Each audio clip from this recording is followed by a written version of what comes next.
Hi hello, எல்லாரும் நல்லா இருக்கிறீங்களா? நாம் இன்னைக்கு ஒரு சுவையான ரொம்ப ஹெல்த்தியான ஆரோக்கியமான ஒரு ரெசிபி தான் பார்க்க போகிறோம். அது என்னன்னு கேட்டிங்கன்னா மிளகு தக்காளி காய் குழம்பு. அது ரொம்ப நல்லதுங்க. இந்த கேஸ்ட்ரபுல் பிரச்சனை இருக்கிறவங்க, வாய்ப்புண்ணு, அப்புறம் வயிற்றுப்புண்ணு, இதெல்லாம் இருக்கிறவங்க எல்லாம் இதை சாப்பிட்டா ரொம்ப நல்லது. இதெல்லாம் கிளியர் ஆகிடும். இது நான் காயாவும் பழமாவும் கொஞ்சம் எடுத்துருக்கிறேன் கீரையில இருந்து. அதை நம்ம இன்னைக்கு எப்படி குழம்பு வைக்கலாம், சுவையான குழம்பு எப்படி வைக்கலாம் அப்படிங்கிறது தான் நம்ம இன்னைக்கு வீடியோவில் பார்க்க போகிறோம்.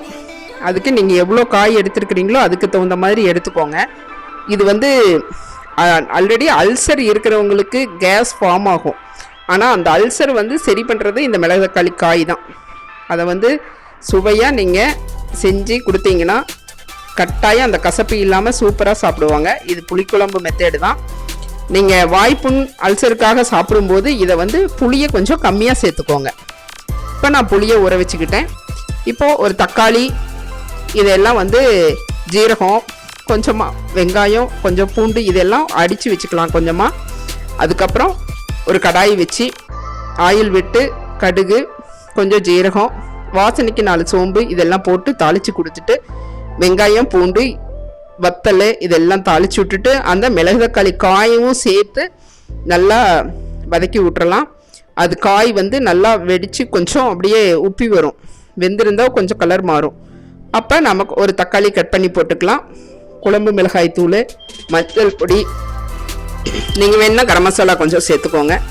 இது எல்லாமே சேர்த்து வதக்கி விட்டுட்டு நம்ம தக்காளி இதையும் சேர்த்து நல்லா வதக்கி கொடுத்துட்டு நம்ம அடித்து வச்சுருக்கோம்ல மிக்சியில், அதையும் இதில் கலந்து நல்லா கிளறி கொடுத்துர்லாங்க. இதுக்கு தேவையான உப்பு போட்டுக்கலாம்.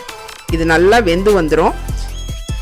அது புளியை லாஸ்ட்டாக ஊற்றணும். நீங்கள் அல்சர் ரொம்ப அதிகமாக இருக்கிறவங்க புளியை அவாய்ட் பண்ணிவிட்டு தக்காளியை சேர்த்துக்கலாம்.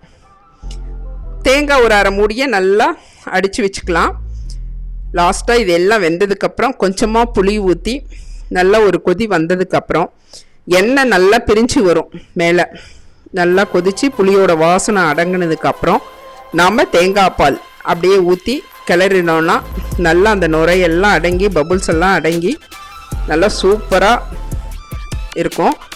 அப்போ நம்ம கொஞ்சமாக கஸ்தூரி மேத்தி போட்டு கிளறி கொடுத்து கொஞ்சமாக நீங்கள் வெல்லம் போட்டுக்கிட்டிங்கன்னா சூப்பராக இருக்கும். இது ரொம்ப நல்லது, ஹெல்த்தி ஃபுட்டு. இதே மாதிரி செய்யுங்க.